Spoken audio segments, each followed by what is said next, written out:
With over 9,000 deaths per year in Ireland related to cancer, it accounts for approximately 30% of annual mortality. While treatments and medications are improving year on year, there's still a long, long way to go. Cancer patients have their lives turned on its head with news of a diagnosis. Apart from the physical manifestation of the illness, there comes the emotional strife, not just to the patient themselves, but to their family too. Today we're meeting with someone who runs a centre which aims to offer support to those who find themselves in that very position. What are the things that people battling cancer find helpful? How has 2020 affected the service? And how can we support the cause? We're going to talk about that and more right now.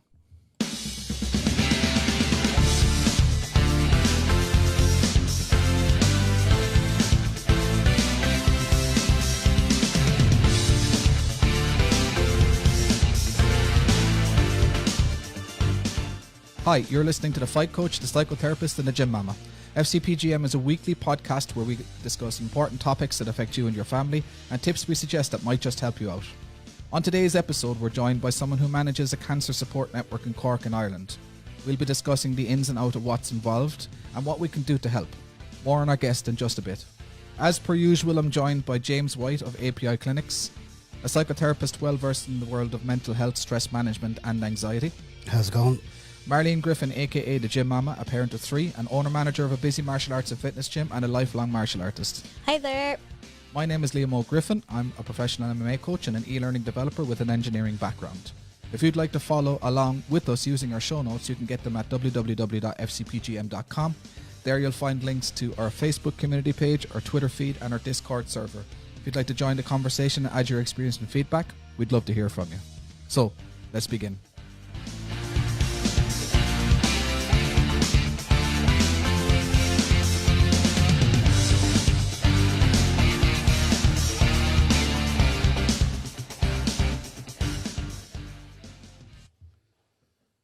That was a very abrupt end there.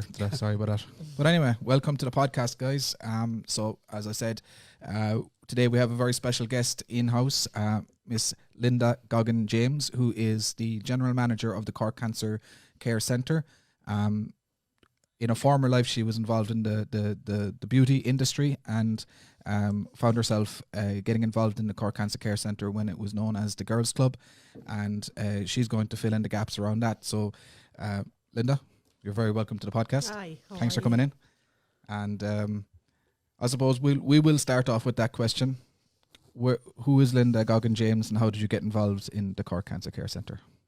I suppose I'm a mum of 2 boys, and I was working for myself at the time when a friend of mine got breast cancer, and she had a little boy the same age as my youngest boy at the time, so it would have been about 2 years old.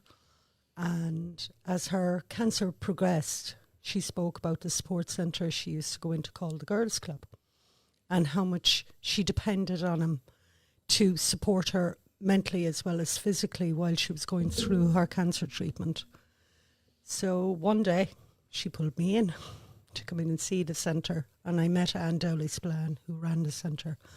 I thought the place was beautiful and very calming, and I suppose I had an understanding because I had people in my own family who had cancer and who had passed from cancer.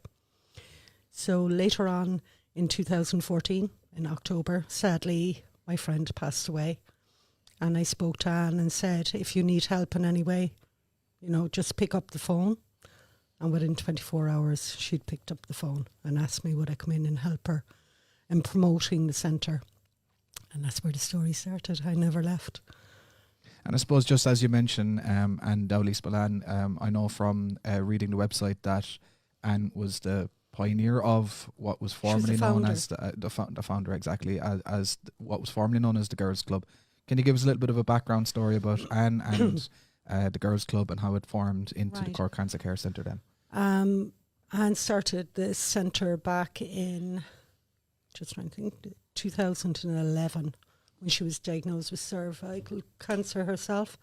She found it very tough. She found she had nobody to speak to, and she wanted to speak to other women going through the journey as well.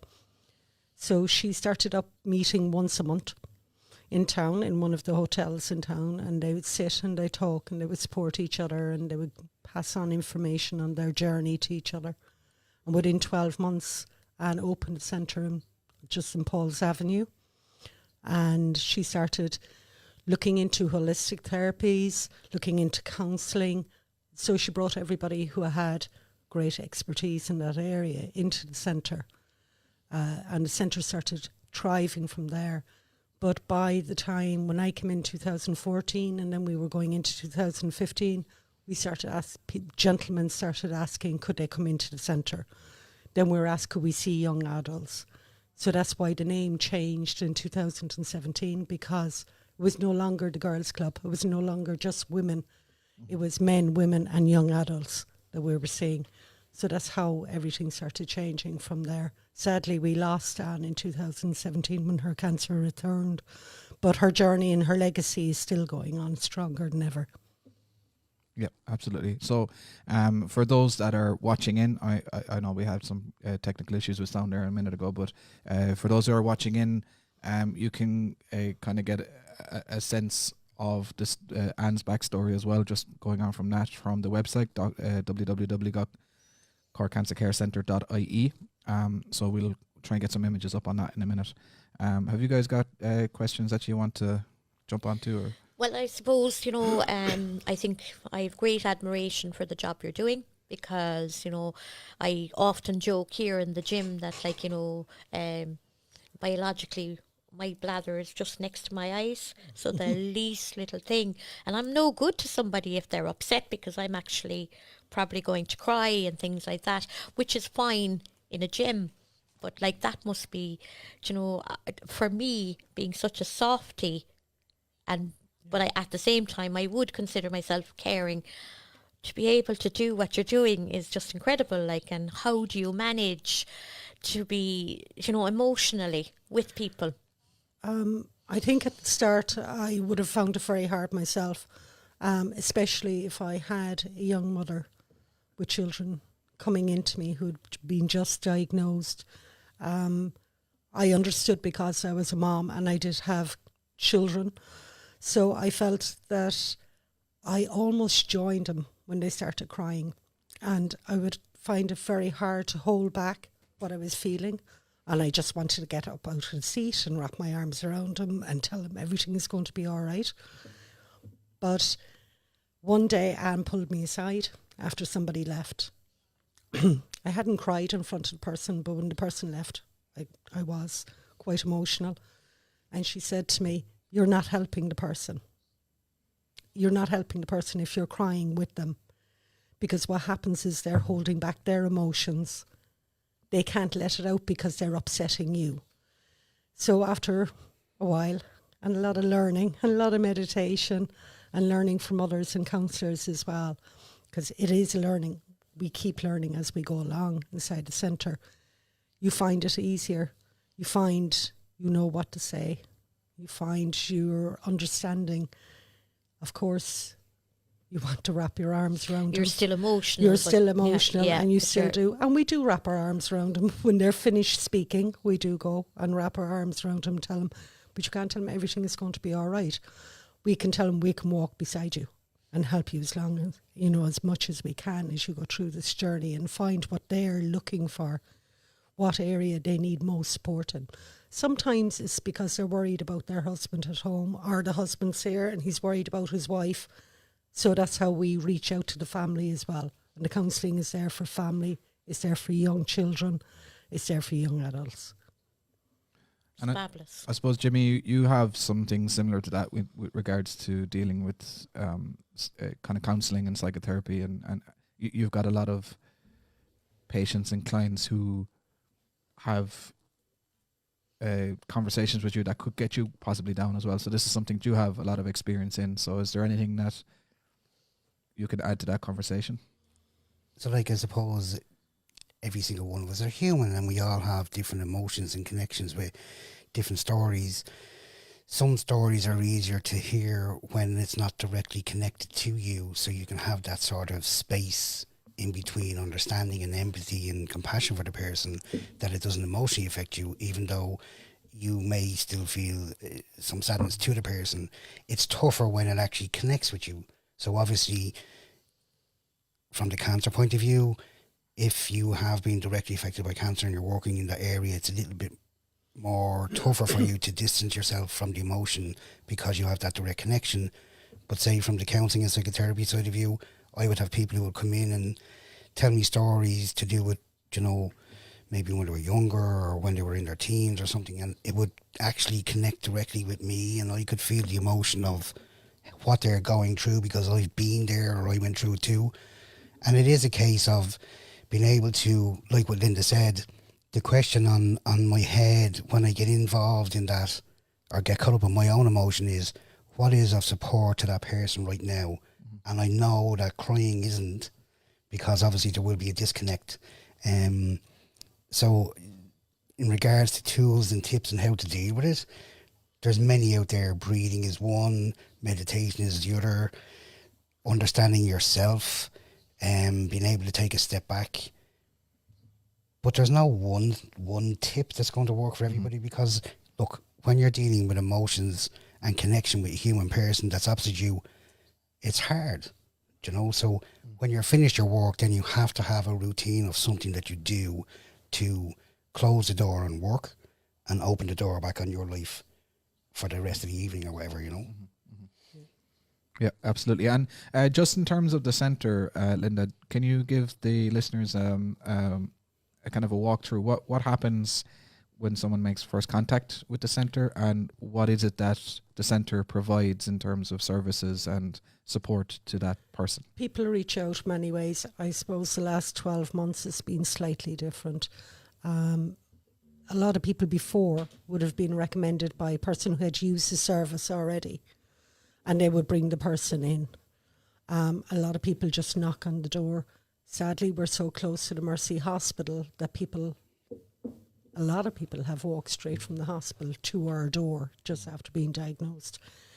So really, it's make them comfortable. We bring them in, make them comfortable. We sit them down. And then you go through the steps of what's available to that person.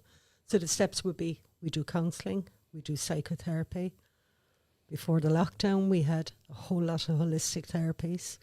Our policy would always be that somebody would go for counselling, and when they come out of counselling, we put them into holistic therapy. And the reason we do that, which we started doing it about 4 years ago, is that I found when people came out of counselling are very emotional and they're crying, and that's only natural. That's part of healing. And they come down, they apologise that they're crying and they're upset, and we're trying to explain to them it's very positive to cry because you're cleansing. But it was very hard for me to see him try and go out onto the street. So I thought, well, if they went in for a bit of holistic afterwards, by the time they came out of their holistic therapy, they were after calming down. They were relaxed. And then maybe sometimes they didn't associate being heartbroken with counselling. So that's how we work it with people. We also ask them who's their main carer. So it could be a husband, it could be a wife. A lot of people, it's their best friend, especially with women. It's their best friend who step in and take care of the kids or get them to the hospital because their husband is working. So then we support them as well if we can. If they want it, it's there for them, because it's very important when someone's going through cancer that you support their foundations, because their foundations are the people who are keeping them upright as they're going through it. So if their foundations aren't strong, then it all falls apart. So it's important that we know who's their support system as well. And they know that when the person's coming home after treatment or had a particularly bad day in the hospital, there's somebody there to listen to it. There's somebody there who is able to accept what's happening, and they're taking care of themselves as well at the same time. So we offer this. Now, we also offer a service called the Cancer Warriors, which is, to be honest, is mainly all women at the moment. And it's a support group of women. They're ranging between 25 to maybe 50. And we had meetups quite regularly in the centre, and they would meet up and chat. Because the best way to find out what you're going through is to meet someone who's gone through it. So we find it's great. It's almost like a buddy up system. So somebody's just started, is with somebody who's 12 months out or somebody 2 years out. And then we started up a WhatsApp group, because when we would ask a lot of questions like, oh, this made me feel sick. After chemo, I was very sick. Do you have any idea what you took? Which would be a natural, obviously. So the group gradually built, and at the moment on our WhatsApp group, I think we've about 59 women on it, and the phone is buzzing all day long because they support each other. All through the lockdown, it was the best thing that we ever did. We realised that we had the system set up for them. So they're talking to each other and supporting each other as they're going through the treatment. And women are great for boosting other women up, saying, look, you can do it, it's fine. Or even they're talking about family, or they're talking about just different things, just to know there's somebody out there that they can pick up their phone if they can't get in. Now, obviously, our centre is still open to counselling and psychotherapy. We can't do holistic. I should say holistic touch therapies, because we obviously can't touch each other at the moment. So that is still ongoing, and it's getting stronger, and we're getting more clients because of the lockdowns as well. It's just people are more scared. They feel more alone at the moment. So the likes of Jimmy and our other therapists are working every hour that's been sent to them, because they support people as much as they can as they're going through it as well. And I think just to touch on the holistic treatment on the back end of the counselling, like science and research has looked into this, and when we have a psychological distress in our brain or our mind, and we can talk about it, or we do CBT, or we do counselling, or we do psychotherapy, it also manifests in your body in some way, shape or form. So it's recommended that you do a body treatment, like a massage or whatever the case may be, or exercise, or coming to the gym or whatever, just to release that energy that's built up from the actual psychological trauma and stuff that's gone on for you, you know. So it's part and parcel of work with body and mind at the same time, you know. And you mentioned kind of working with the primary caregiver as well. Do the services extend to Yes. to the families of we said the patient So we zero? call it, we would support the person who's going through cancer and their primary care giver. So as I said, some people just automatically think it's family. It's not family for everybody. As I said, a lot of people, it's their best friend. Or it's somebody who's there all the time supporting them. And that's who we need to support. We just, for instance, I had someone there a few years ago whose daughter was going through cancer. And she was running herself ragged up and down to the hospital, sitting through all the chemo. And eventually someone told her to come in to us. Now, it took 3 attempts before she came in. And what we were saying to her is simple as, she's in and she's getting her chemo or her radium. It's taking a few hours. This is the time you should be taking out, because you can do nothing for him, and go and get holistic therapy or get your counselling done. Because the stronger you are, the stronger the person who's going through it will be then as well. As they say, you can't feed from an empty bowl. Exactly. And that's what we try to explain, because you find the person who's going through cancer is worried about their partner or their caregiver, and vice versa. And they're not helping each other because they're too worried about each other. So if we can step in and say, look, this is what we're going to help you on this line, or we're going to help you to relax, or do our Jimmy does meditations, which are fantastic. And you're asking away, how do I calm down? The meditations I find fantastic, a way switching off. Even something sitting into our yoga, sitting into our meditations, it just calms them down and makes them able to face what they are facing that day. And we spoke just before we came on air as well, that like in our everyday jobs here in the gym, we're meeting new people all the time. New people are coming to the gym, joining up either for self-defense, fitness, weight loss, weight gain, whatever it is that they come to do. And we become part of a process, but that process is usually ending up in, we say, some sort of success story at the end. Unfortunately, with the role that you're in, some of the people that you meet eventually are not there anymore, and that must take a toll.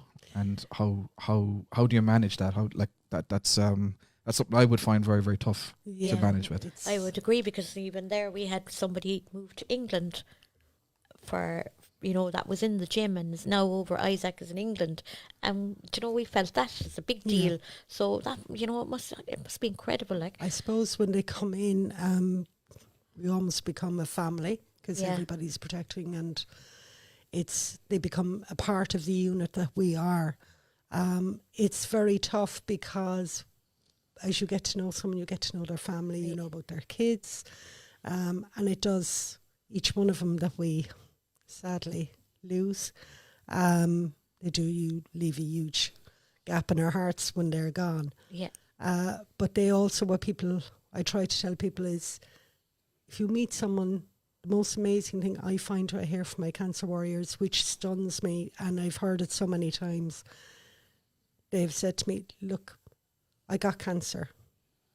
And I said, right. But they said, and everyone says, that's terrible. But they were saying, if I didn't get cancer, I wouldn't have met the people I've met here in the centre. So I'm not sorry I got it, which is quite shocking when you hear it that way. But what they mean is that these people who they are now meeting and who they become part of their life, interwoven in their life, they think they would have never ever met him. And they see things, I think when people go through such a traumatic thing with their body and with their mind, they see things differently and they appreciate things differently. And I think they make us appreciate things differently. I think definitely when you're around people who are like this and that they're going on, you just realise I'm so happy I met him. I'm so happy they became a part of my life as well. Yeah, and that's kind of, I suppose, really, that's what I admire about it, because, it's like, even in my Facebook page, I have, women you are like tea bags. And the same thing, you never know how strong they are until you put them into a bit of hot water. And like these people, even in my Gym Mama's tribe, it's all about people, I suppose. In the Gym Mama's tribe, I probably talk about women who inspire, but it's not just women. It's everybody. No. And often the people who have the most hardship are the ones who just show so much strength and have that, as you say, an appreciation for our life. We have it ourselves in the gym. It's often the people who struggle the most, their success along the way is the sweeter. That it does actually. So I do think that it is amazing. I think to meet people like, even there, I think last Friday night Vicky Phelan was on the Late Late Show, and I mean, like, an extraordinary person, amazing lady, extraordinary. Like, because here she is, and we're all talking about, we're all worried about the lockdown and we can't go here and we can't go there, and there's this woman and she's now heading to America, and her only thought is to get maybe another 2 years with her kids, and maybe hopefully they'll be in something else, and that's how she's worked, how she's lasted this long. So the actual strength of somebody and the willpower it's inspiring. Inspiring, really, like, so it is. We were very lucky. Vicky sent her book to us there a few months ago, just before Christmas. Just before Christmas. Beautiful quotation inside it. Vicky would be very good friends with Stephen Teep, who sadly lost his wife Irene, and Stephen is a wonderful sport to us. We see him quite often. I speak to him quite often, who I think is an amazing person, who lost his wife so young and is really mum and dad to his 2 boys, and how inspiring he is that he keeps the battle and the fight going on for people who pass from cervical cancer and people who are still fighting cervical cancer. But it's all about reaching out and helping each other. I mean, Stephen reached to us to help people that he knew needed help, and vice versa. Recently we needed his help with somebody, and that's how it works. Yeah. You have to support each other. We're not going to get anywhere if we don't. And I We think really do. the other, what drew me after meeting Anne and what drew me into, well, I suppose me still being in the centre in some capacity, is that you make loads of memories with these people, and even though you have sort of sad and tough memories, there's lots of funny memories. Do you know what I mean? And I think that's what sometimes it's hard to get through to people what actually happens in the Cork Cancer Care Centre, and it isn't all doom and gloom. Even though, yes, we're dealing with a very, very serious disease, there is fun and games. There is. And laughter and crying. But I think that's what it is. The impact that they leave on you helps you manage then emotionally from the loss of them, because you can remember the good times, you know. Yeah. And just on that as well, we were talking a little bit just before we started recording as well. One of the questions I was going to ask, and you kind of preempted it when we were talking earlier, is that the survival rates over the last few years, it is getting better all of the time. It is. And have you noticed a change, even in the time that you've been involved in the centre? Has there been an improvement? Definitely. As I said, I came in the end of 2014, and we are now looking into 2021, so it's nearly 7 years.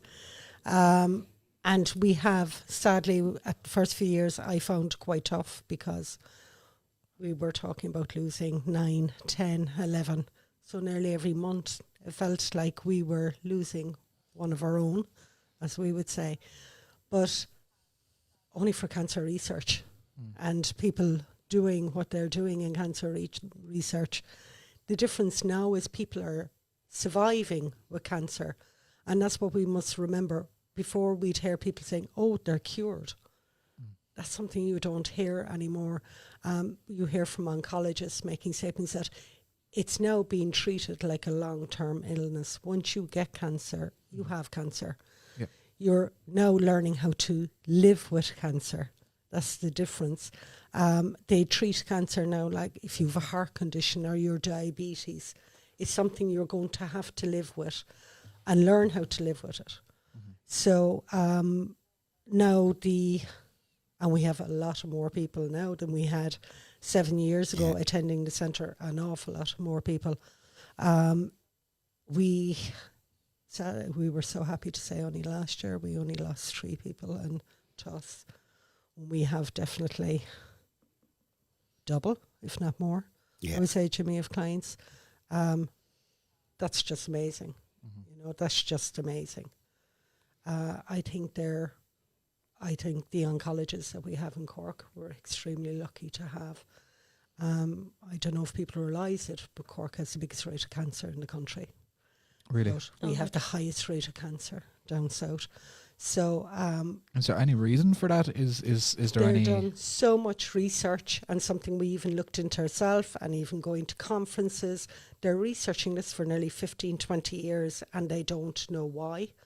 The rates are a lot higher in the south of Ireland, especially strange enough, for breast cancer is quite very, very high down there. Even in our own centre, we would say if it's in the ladies group, the women's group, breast cancer is taking at least 78% of our clients have breast cancer, if not more.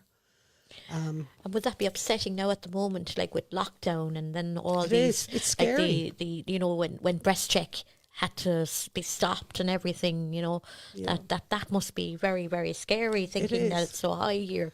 I mean, You're just reading it this morning because you were reading about it, because they've just stopped them again now, because they had started again and cervical check, isn't it, as well? And cervical check has been stopped now as well. In case emergency cases, yes, that would be that you were sent on from your doctor, or you a pre-existing condition and they're worried about you. Yes, you'll get it done, but the everyday breast check is not being done at the moment. And as we were saying earlier, when Liam was saying 9,000 we lost, but that was in 2019. We have no idea how many we've lost in 2020. Yeah. So which is even scary, waiting to see what these results are going to be. But I think the more important is we need to help the living more than anything, and let them how to survive and live with cancer is the most important thing. And we were saying, Jimmy said their great sense of humour, especially within the warrior group. We've 3 amazing new cancer warrior ladies. They all had breast cancer. They're all young moms. But the support system they receive, they talk about, but they support each other, which is fantastic. And their sense of humour and the way they approach life is so important when you're going through a cancer. It's the way you approach it is a huge factor in helping you on the journey. Just on the you mentioned the lockdown, a few different cases, but just in general, how has we said the various forms of lockdown that we've had since last March, how has that affected the operation of the centre, and more importantly, has it affected fundraising? In a sense, how it's affected is our calls have at least tripled. People are very scared. They're very frightened. They're worrying, are they going to will their treatment start? If they're starting chemo, is the chemo going to go ahead? Is the radium going to go ahead? So that part of it is very, very scary for them. Financially, it's pretty crippling, to be honest. And that's understandable. I think really cancer was shelved last year. People didn't realise it wasn't getting the support that we need. I'm talking about ourselves. We normally, it's from individuals, which we're so grateful for, the people of Cork who support us. We do 100% need more corporate people to step up and help us as well, and come in and see what we were doing, or talk to us so they can see what we do, the amount of families we've helped, the amount of people we see every week, Zoom every week, talk to on the phone every week.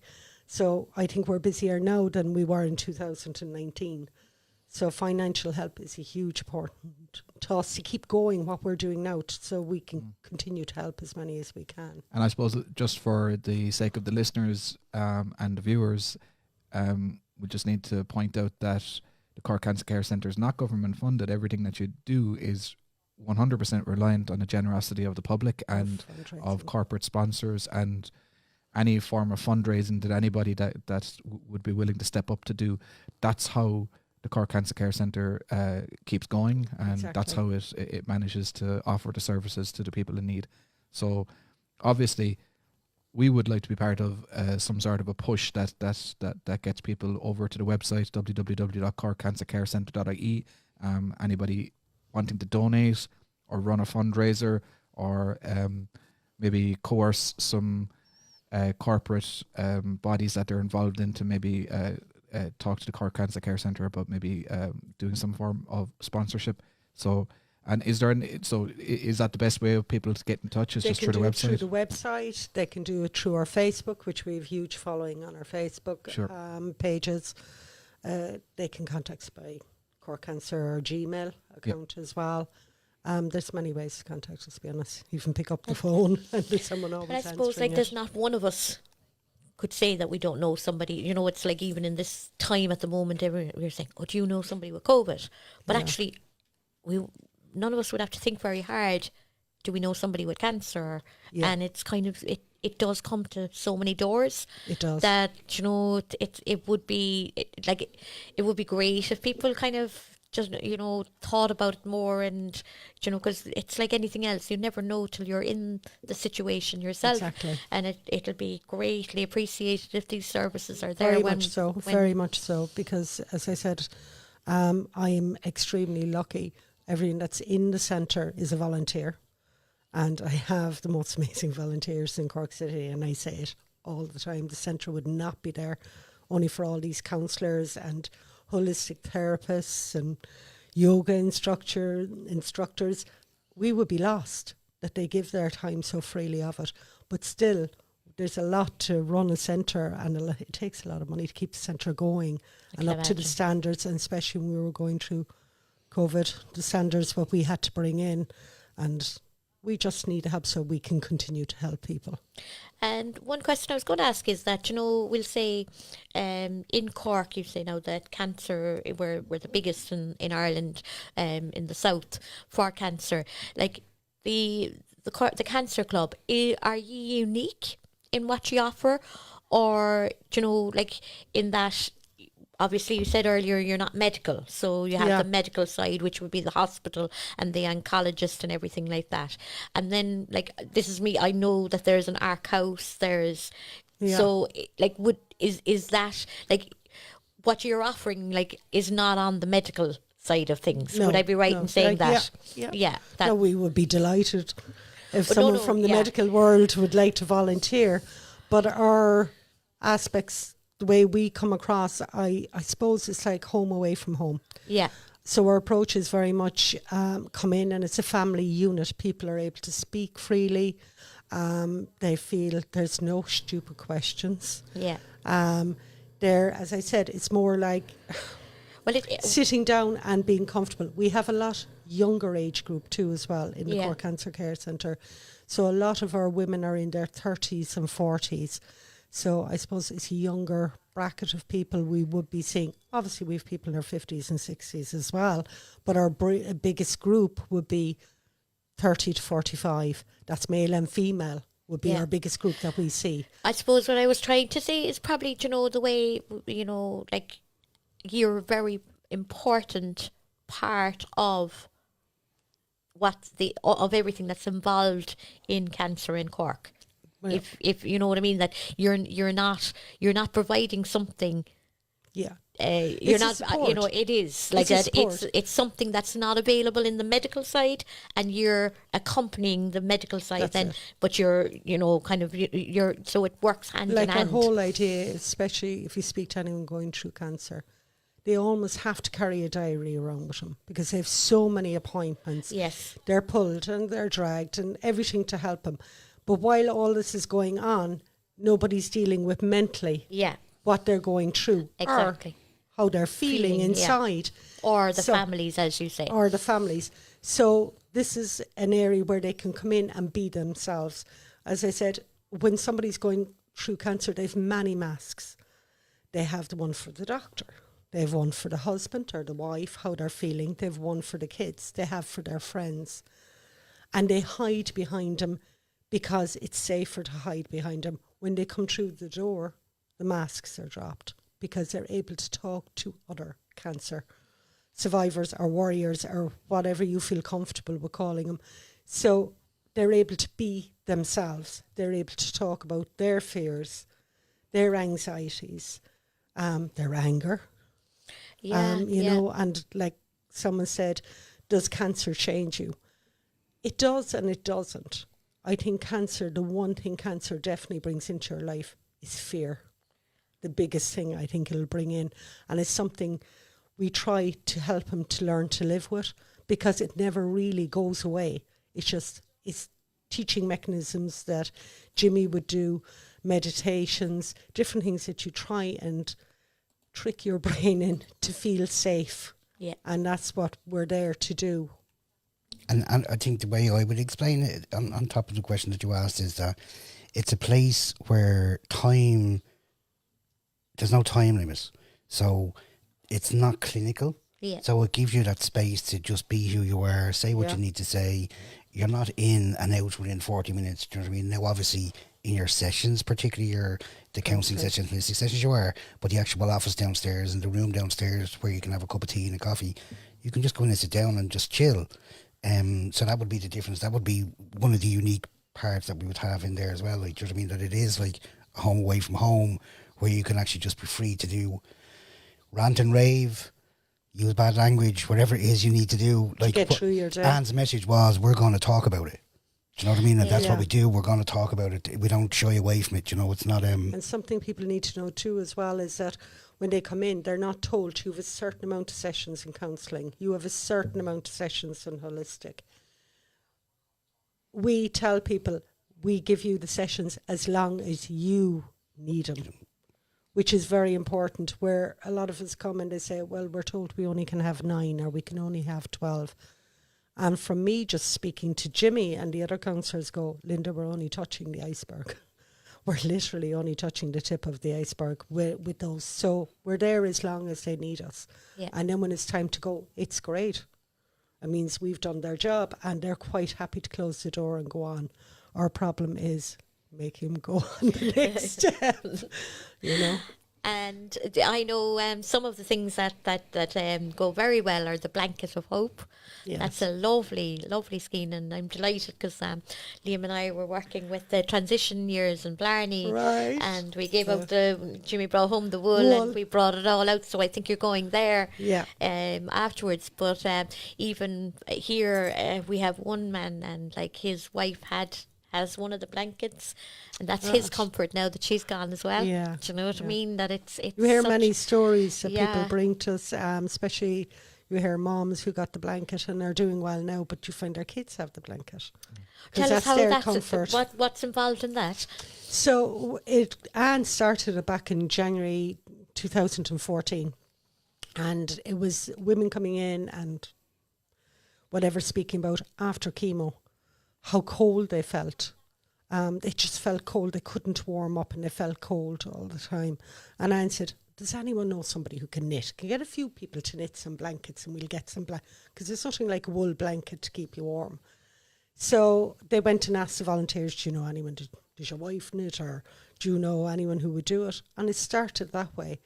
And it started building. So little groups, knitting groups would start doing it. So they used to meet in, I think, one morning every fortnight, around, that was 2014, 2015. Then the groups changed with inside. So more women came in and more knitting women came in and said, can we meet up? So we were then moved to Monday morning, Thursday morning and a Wednesday night for women who work. So they would come in the evening and do the knitting. So it's done by knitting groups all over the country, which is unbelievable. It's done by schools. Blarney have made blankets for us a few years ago. They're great, fantastic. But the blanket is made. They come to us. We sterilise the blankets. We pack the blankets. We label them and give the information of all services. Like, we're the only free wig bank in Ireland. So that's something, we're the only charity that does it. So we shave the heads and give free wigs to people who can't afford to have wigs during treatment. So all that information is put into the blanket. And then we hand them to the oncology wards all around Cork. They also go to Dublin. We supply them to Ronald MacDonald in Dublin, the children's unit.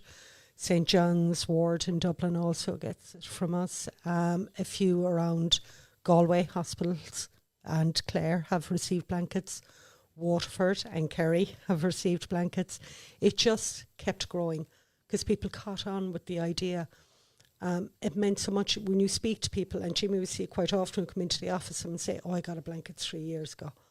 And we say, oh, so happy to hear that. Do you like it? And they'd be like, are you joking? And they'll pull it out of their bag that they've with them. Liam would understand that because he had a shawlie. So, when he was young, like, because you know, but that's what they call them. They're blankie. Yeah, they're because blankie. Liam used to have the shawlie and he used to rub it there because it is a comfort. It is. It's like the women say when they receive them, they're blown away because they're either in treatment or they're on. Yeah. We have a wonderful lady called Christine in the Dunmanway Street in CUH who's amazing for handing out the blankets for us. And she said, it's even their faces light up. Oh, somebody made this for me. Really? Who? And they're like, we don't know. Somebody just made it. And the blankets are just stunning. Which we hear people saying, oh, I've brought it to Ibiza. I've brought it to America. My blanket comes, everything's in the back of the car. If I get tired, I stop my car and throw my blanket over it. But we do hear stories of people say, oh, such and such person passed away. Their blanket was either buried with them or passed on to their spouse. Which is the sad parts, but then you hear the very good parts where people say, oh, I have the blanket, and if my small one can't go to sleep, I put the blanket over because she can smell me from the blanket. It's just a lovely, It's a lovely fabulous idea. Fabulous. So I think we hit, what was it this year? 25,000 the 24th of December. So And they've been posted all over the world. People from Australia and stuff have actually asked, we've seen you online and we're wondering if... Yeah. Yeah. So they've gone but then we have people who knit in Wales. There's a lady 92 years of age, knits blankets for us and posts them over to us. We've a lady in France, the same, she's in her late 80s, who makes beautiful crochet blankets and posts them to us. And you're like, how did you hear about it? And then they go, Facebook. And you're like, but you're 88 and you're on Facebook. And they do. And they send them out to us. But as Jimmy said, we post, on average, especially during the lockdown, I suppose about 15 blankets a week are being posted out across Europe as well to people, so. Fabulous. And so that's one of the I don't suppose it's really a fundraising thing. It's more of like part of the support network. But in terms of the fundraising, lots of people have organised events on behalf of Cork Cancer Care Centre. Can you give us an example of your favourite one or the most successful one to date? We'll read a lady who did some fundraising, was attached to actually Marks and Spencer's, who were our charity partners last year. But one of their staff went way out to help us, and she was outstanding. Actually, there was two ladies there; they were outstanding. Christine did a karaoke night, a bingo singing karaoke night, and I never saw so many people laughing so hard. It was absolutely brilliant. I have to admit, we really enjoyed it. People got really competitive on it. The other was Mary, who was there, and she did a spin-a-thon for us with Sean Actually got up on the bike for us and cycled away for us to raise money, which was very successful. But she made it fun. She made every single staff member get up onto the seat, or anyone passing by she dragged up onto the bike to cycle. So people are just absolutely fantastic what they do. They come up with great ideas. We're just sometimes, well, how do you think of that? But anything they can do to support us, we're very grateful. Absolutely. And I think that's the thing. I mean, a lot of people might not be in a position to donate, particularly now that, everybody is struggling financially. Exactly. But anything at all that can, like an event, can raise much needed funds. So like a cake sale or a karaoke or like even an online Zoom quiz night. They've been very, very popular and something like that. So if any of the listeners or anybody watching has any sort of time to do that, popular. it would be a great help. I think in this lockdown anyway, it's not if somebody can come up with an idea that actually is fun for them and they are helping you at the same time. I mean, it's a win-win then for everybody. Yeah. It's like everybody just pulling together and making the best of it, and in the kind of coming out of this lockdown saying, yeah, look, this is what I did and it was great. Yeah, exactly. Fabulous. And I think we all feel better when we help people. Oh, absolutely. Absolutely. I was going to ask about the just the future of the Cork Cancer Care Centre. If it's not, I know the services are as they are right now, and you're helping as many people as you can, and you've got a phenomenal track record of success. But in the long term, what would you like to add, or would you like to expand, or would you like to add more sections to the centre? What's the long-term plan of the Cork Cancer Care Centre? There's a long-term plan, and there would be a long-term dream. And I suppose its dream. Let's go with the dream. Yeah, the dream would be to own our own building. Okay. And I suppose a bigger building that we can help more. At the moment, we have 2 holistic rooms, 1 counselling room, and 1 meditation and yoga room, which also changes into a counselling room for us. And then downstairs we have a large meeting room. We just find 2 cancer centres in Cork City is not enough for the amount of people who are going through cancer. It's just not enough. We need to make ourselves bigger, more accessible to everybody. So our dream would be definitely a building that would do that for us. So if any builders out there would like to build a building for us, we'd be delighted.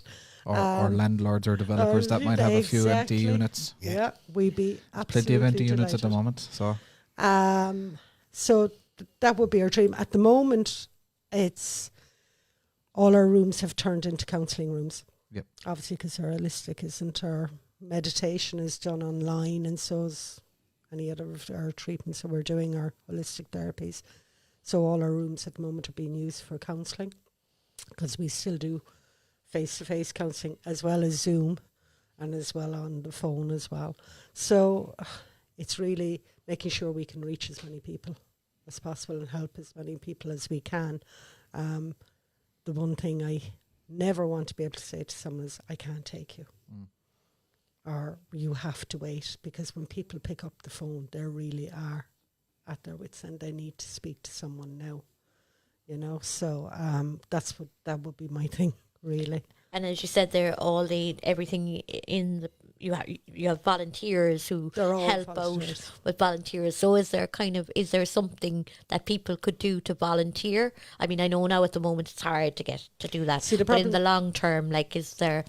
Like we always love volunteers. Yeah. We'd be delighted. I suppose we'd be delighted if some nurses or retired nurses feel they would be like to volunteer a few hours. But at the very moment, it's just our counsellors. Yeah, We yeah. have, because we have to be so careful about people coming in and out of the building, that, you know, that we don't have so many in the building. Everyone's safe, that we're following the COVID restrictions and guidelines and everything. So at the moment, we're not taking volunteers. Counselling would be the only volunteers we have. You were talking about fundraising. I jumped apart. Last year, I suppose, obviously, was really tough for all charities who are based on receiving money from the general public and being able to run fundraisers. So all our fundraisers were cancelled. But one of the ones that stood out for me and for all of us in the centre was there's a lady called Ashling, I'm sure she won't mind us mentioning her name, who ran the walk with Warriors. Was it the Walk with Warriors? They did Walk with Warriors, and it was During the lockdown, you would go and walk X amount and get people Amory. to sponsor Yeah, you. yeah. Amory. Yeah, sorry. And that was an amazing one. So stuff that can be done online, because all the backpacks are gone, collections, they're all gone, like, because everywhere is shut, you know. So it's coming up with thinking May outside again. the box of stuff that we can do to generate money that is easy to do in the lockdown scenario. Do you know what I mean? So this girl actually got a lot of her work colleagues to do it with her, and what we asked people to do, we were in the same thing as we are in now, except we're only allowed 2 kilometres. Yeah, at the time, yeah. So it was just to walk for 30 minutes every day. So that really saved us. We really kept our doors open. We couldn't believe the amount of people who got involved in it. So they said for 30 minutes a day, whether they walked or they did an exercise or they did something, but they promised to do it for 31 days or 30 days. 30 days, yeah. 30 days. And they made people sponsor them. So I thought it was absolutely great, but Anne-Marie was a huge support us, and you were thinking of Ash, who's a volunteer, yeah. who's her sister inside. That's right, yeah. Who sees what we do. She's a huge support as well. So I suppose If this anyone year would for like to 2021, we're doing it again. we're doing it again, and we're trying to think of, one of the other girls who works in the office with Linda came up with an idea, so we're working on that idea of how we can support people more using now technology and Zoom to help make it more comfortable for them and stuff, and keep that connection that we don't have inside where they come in face to face. Yeah. So there's lots of sort of projects we're thinking about, how can we make them fit and how can we make them work. So again, if there's anybody out there who knows that element of Yeah. online stuff and how Delighted. to help us, then we'd be gladly appreciated to help. And so I suppose I'm after running out of questions, but if any of you two have any other questions, or if there's something that we haven't talked about that you guys want to bring up or mention, now is the time. Anything there? No, I think, to me, more importantly, to thank people who have supported us. I know we're asking people to support us, but really anyone who supported us in the past, we're so very grateful. And the work that we do would not be possible only for the time they gave to us and donations they gave to us. We're so grateful for it. Usually we have a kind of a quote of the week to close off our episodes. I think Mar has something prepared here. Do you want to give us a quote, Mar? Yeah, do you know, this one was like the Gym Mama's quote every week. We're kind of picking something that's, that kind of resonates with me for the topic we're talking about. And, do you know, there's so many quotes about, and you know, about you know, kind of being strong and fight every day, and you know that there's lots. I mean, we were even kind of looking up what's that guy, Christopher Hitchens, you know, because he, you know, to see like where the positivity would come. But kind of the more I kind of got ready for today and thought about today, I was kind of thinking, actually, the program today is about, I suppose, the support. You know, it's not about the fight. It's about actually, you know, like what people around you can help you through. So I picked a quote today from a Gym Mama's quote from Oprah. And she says, Jesus. yeah, Liam loves Oprah. Anyway, the quote is, surround yourself with only people who are going to lift you higher. And that resonated with me because I think, you know, for what the Cancer Club are doing for cancer patients and their families and friends, that's what they're doing. You're surrounding them and you're lifting them higher. So well done. Very good. So for those that are watching in, listening in, make sure that you go across to the websites. Certainly, the website address is corkcancercarecentre.ie, and you can also find Cork Cancer Care Centre on Facebook. I don't think you have a Twitter, do you? Instagram and Twitter. We do. Instagram and Twitter. Swit swoo. Yeah. So there you go. So there's absolutely no excuse for you not finding out information about the Cork Cancer Care Centre, and we would encourage anybody listening to do whatever you can, whether it's to make a small donation off your own back, or to help organise some sort of fundraiser, or as I said a little bit earlier, if you're involved in a company, a large company, if you can twist somebody's arm to go ahead and sponsor the Cork Cancer Care Centre, that would be of great help. Because it's something that touches everybody's home. It's really important this time round because we're in lockdown. It isn't government supported, and the government have so much to support, but actually, like, this is something in our own, on our own doorstep, that we have the power to help, and hopefully one day we won't need it, but it would be great to think that we were able to kind of help provide something that is of such great support to everybody. Awesome. So Linda, thanks a million for coming in. Thank you for having me. Taking the time to kind of run through all of those things with us. And we hopefully you get some hits on the website from this anyway. For everybody else, this has been the Fight Coach, the Psychotherapist, and the Gym Mama. So until next week, hold on, there's my camera. Until next week, look after yourselves, and we will talk to you soon.